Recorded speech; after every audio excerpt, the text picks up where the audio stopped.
Welcome back. Today we're going to continue talking about the rise of dictators in Europe. When we left things off during our last class period, we were finishing talking about Benito Mussolini, who had just successfully taken the title of Il Duce, or the leader of Italy. So now that Mussolini's established his rule, he's going to further set out to make Italy a strong military power and try to establish an Italian empire. He's going to first look for an easy target. So he turns his focus to the African country Ethiopia. Ethiopia was a relatively easy target because it was located between two Italian colonies and its military was ill-equipped to defend against Italy. The Italian forces, they're able to crush the Ethiopians in 1935. Ethiopian leader Selassie appealed to the League of Nations to try and get them to take action. But much of the world, they did condemn these attacks. However, no nation was willing to get involved because they didn't want to risk another world war. There were economic sanctions that were placed on Italy. However, no real action was taken.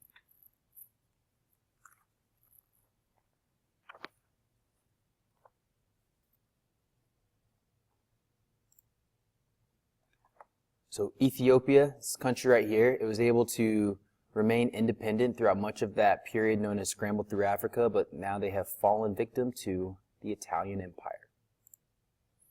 And there is the leader of Ethiopia, Haile Selassie, who led the Ethiopians against the Italians.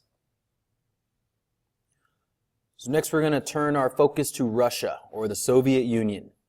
And the Soviet Union, they're going through some major changes as well.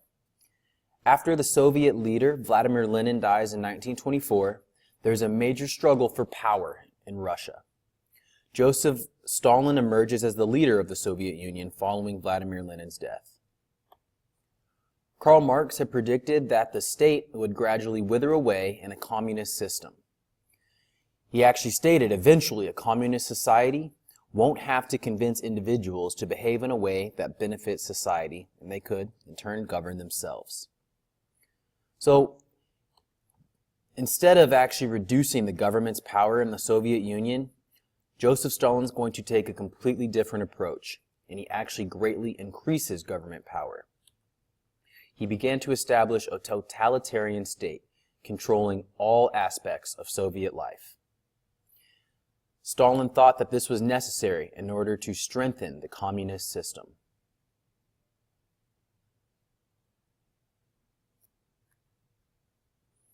So there's a picture of Joseph Stalin there. Stalin was born in 1872 in the country of Georgia. He had a pretty interesting upbringing. His father was an alcoholic who left him and his mother. He has some permanent scarring on his face, which you can kind of see in the pictures there. At age of 7, he had some permanent scarring from smallpox. Joseph Stalin, he's known as a highly skilled organizer and a very capable intellectual. A major part of Joseph Stalin's plan was to try and modernize the Soviet economy. In 1928, he began the first 5-year plan. And these are pretty much goals that are going to be set by the state, production goals that are going to be set for factories and mines throughout the country. Following the success of this first 5-year plan, there's going to be other 5-year plans that are going to follow.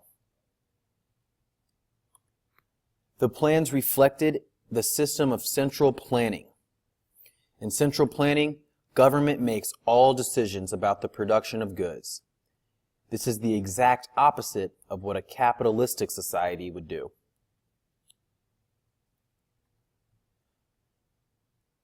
This was a very effective method, and Soviet industrial output greatly increased. However, this was at a pretty high cost. There were high demands that were placed on Soviet workers, and many of the people were probably overworked. However, during this time, oil production nearly doubled, and coal and steel production quadrupled in Russia.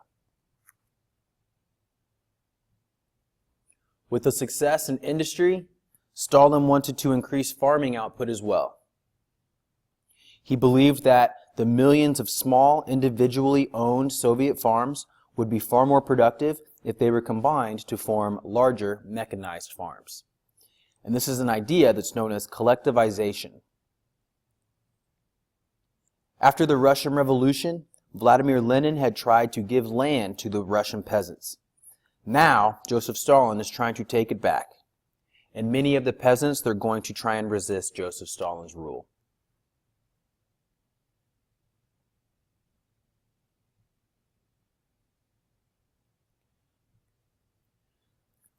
Joseph Stalin responded to any resistance violently.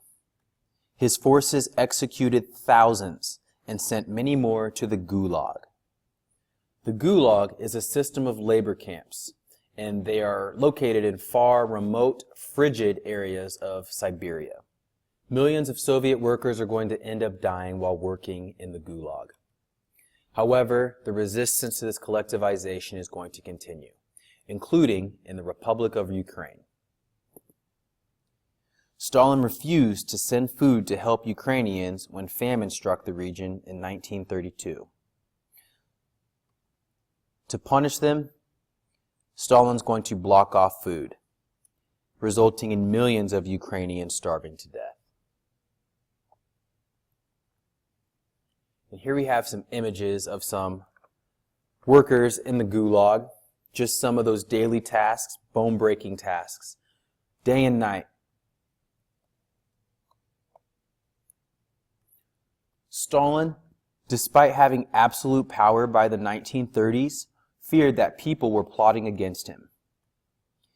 So he began a campaign known as the Great Purge, or the Great Terror. During this time, Stalin attacked real and imaginary opponents of his rule.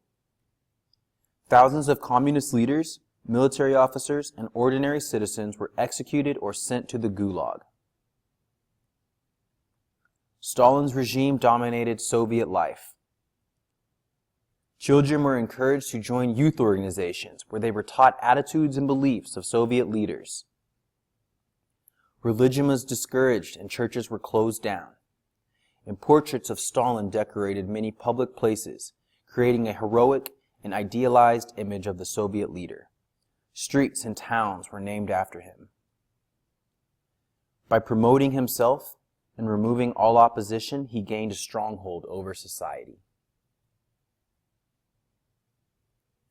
All right, that'll be it for notes today. Once you have everything down in your packet, you can put things away. Have a good night.